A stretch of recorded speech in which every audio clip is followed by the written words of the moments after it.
मुलाकात हुई थी बाबर बशीर से, जो मेरे हस्बैंड का नाम है बाबर बशीर अहमद। उनसे मैं सन 2021 में ऐसी मई के टाइम पे मिली थी। उसके बाद हम 1-1.5 महीना फ्रेंडशिप में रहे थे।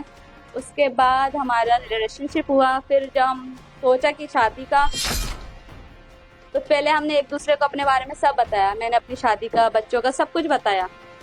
उन्होंने फिर अपना भी बताया, उनकी फैमिली में कौन कौन है, कौन कौन नहीं है, मतलब सब कुछ बताया। उसके बाद जब हमें लगा शादी मतलब ठीक है, इंडिया पाकिस्तान क्या बोलते हैं, जब होगी तो देखा जाएगा आगे क्या होता है। फिर बोले अपनी अपनी फैमिलियों से बात कर लेते हैं। फिर मैंने अपनी माँ से बात की, उन्होंने अपनी फैमिली से बात की।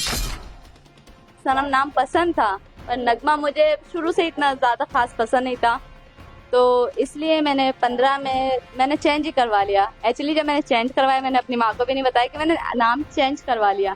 चेंज होने के बाद में तब मैंने मम्मी को बोला कि मैंने सनम खान करवा लिया, नगमा मैंने हटा दिया। नगमा और सरफ खान इसलिए हुआ, ज़्यादातर सनम का बहुत नाम सुना था, सनम सनम सनम। पिक्चर मूवी भी बहुत देखी है सनम के नाम, बस सनम नाम पसंद था। पर नगमा मुझे शुरू से इतना ज़्यादा खास पसंद नहीं था, तो इसलिए मैंने 15 में मैंने चेंज ही करवा लिया। एक्चुअली जब मैंने चेंज करवाया, मैंने अपनी माँ को भी नहीं बताया कि मैंने नाम चेंज करवा लिया। चेंज होने के बाद में तब मैंने मम्मी को बोला कि मैंने सनम खान करवा लिया, नगमा मैंने हटा दिया। आपका पूर्व इतिहास बताइए, नगमा का इतिहास, शादी, बच्चे और कैसे वो शादी फिर आपने छोड़ दिया और किसी ने शादी की? शादी का, हाँ, तो सन 2012 में यहाँ पे ज्ञानोदय में पढ़ रही थी। उस टाइम पे मेरे 8वीं के एग्जाम थे, मैं 8वीं के एग्जाम दे के छुट्टी पे गई। अब मैं जब छुट्टी पे तो हर हर कोई गांव जाता है, हर बच्चे का सपना होता है कि नानी के घर जाएं या कहीं पे भी घूमने जाएं। तो मैं वहां गई। उसके बाद मेरी मम्मी भी मेरे पीछे से आई, पर मेरी फैमिली वाले बोले कि मतलब लड़की है, जवान हो रही है, बड़ी हो रही है, तो इसकी शादी वादी करा दो, तू अकेली है, काम करती है वहां पे, इसको कौन देखता होगा। तो उन लोगों ने रिश्ता, मतलब मेरे सब घर वालों ने रिश्ता देखा और मेरी शादी करवा दी। अब मैं तो छोटी थी, ऐसे सन 2012 में मेरी शादी हुई, तो मैं इतनी बड़ी नहीं थी, 12-13 साल की थी। उसके बाद जब शादी हुई, तो शादी का मतलब तो मुझे पता नहीं ना, तो एक्चुअली तो शादी तो हो गई। और शादी होने के बाद में मतलब मेरी तो मर्जी नहीं थी ना। अब जाहिर है, इतनी छोटी सी लड़कियों के कितने सपने होते हैं, पढ़ाई के, हर एक चीज के सपने होते हैं, तो मेरे भी कुछ सपने थे, मैं शादी से वो ही नहीं थी। फिर भी मैं रही। मुझे मम्मा में मेरी माँ जो है वो भी मुझसे ज़्यादा मिलने नहीं आई, क्योंकि ये रहे, अगर मैं मिलने जाऊंगी तो यह बार बार आने की जिद करेगी। वो भी इतना मिलने नहीं आती थी। तो शादी हुई, उसके बाद मैं अपनी ससुराल में रही, कुछ दिन रही। तो वो है ना, एक आदमी तो आदमी होता है, उसकी शादी हो जाती है। अब वो अपना ऐसे लड़कियों को ये समझते हैं कि उनकी प्रॉपर्टी है, चाहे उनकी मर्जी हो या ना हो, तो मतलब ऐसी जो जो जबरदस्ती मारना पीटना। उसके बाद ये मेरी बड़ी बच्ची हुई, तो मुझे वहां पे रहना पड़ा। ये मेरी बड़ी लड़की सन 2013 में हुई है, 19 दिसंबर को, तो मैं वहां पे रही। बच्ची थी मेरी, मैं रही। उसके बाद फिर भी वही मारपीट, लड़ाई झगड़े, सब कुछ। फिर भी मैं, बड़ी लड़की है ना, वो काम करता था, वो गाड़ियां उतारता था, जो कंबल वम्बल आते हैं, 100 रुपए मिल गए, 200 रुपए मिल गए। अब उसमें तो घर नहीं चलता। इतना सही एक हॉल था, उसमें उसकी पूरी फैमिली, उसके भाई वगैरह सब रहते थे। लड़ाई झगड़े रहते थे, मारपीट, ये सब रहता था। उसके बाद मैं इधर आई। मेरी बड़ी लड़की जब 8 महीने की थी, तो मैं इधर आई। मामा मुझे बोली जब उधर परेशानी हो रही तो इधर आके रहो। मैं उस इंसान को इधर लाई, वो एक साल मेरे साथ रहा। उसने यहाँ पे भी कुछ नहीं किया, वो घर में ही पड़ा रहता था, घर में ही खाना पीना, बस वो, उसको कोई मतलब नहीं है काम से ना बच्चों से। मेरी माँ ने बोला चलो मैं जगह लेके देती हूँ, आप काम करके उसको बना लेना। तो मेरी माँ ने पैसे दिए जमीन के, 90,000 दिए। फिर भी वो कहते हैं ना, मारपीट, लड़ाई झगड़े। उसके बाद मैंने सुसाइड अटेम्प्ट 7 बार की, क्योंकि मुझे मतलब कौन लड़की रहेगी, उसके साथ जबरदस्ती हो रही है, मारपीट हो रही है, कोई खुशी नहीं है, कोई कुछ नहीं है, तो कौन रहेगा। उसके बाद मैंने सोसाइटी भी अटेंड की। मेरी हॉस्पिटल का खर्चा भी मेरी माँ उठा रही है मेरे। वो तो मैंने पाकिस्तान तो मैं अब ही गई।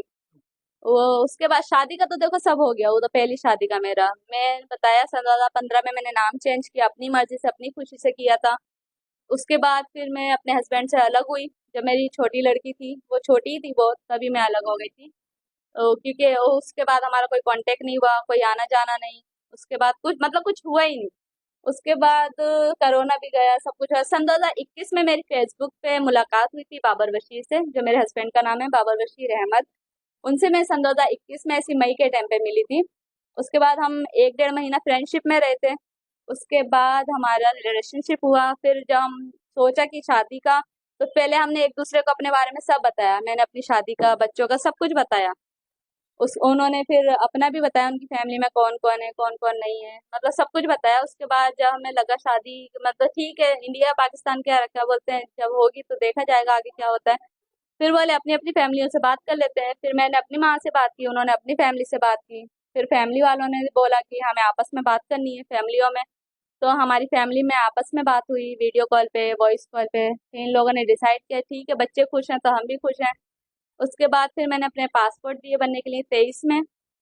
22 में हमारी फैमिलियों में बात हुई ना, तो हमने 23 में पासपोर्ट, मेरी माँ ने सपोर्ट किया, मुझे पासपोर्ट बनवाए मेरे मेरे बच्चों के। उसके बाद में फिर मैंने वीज़ा अप्लाई किया।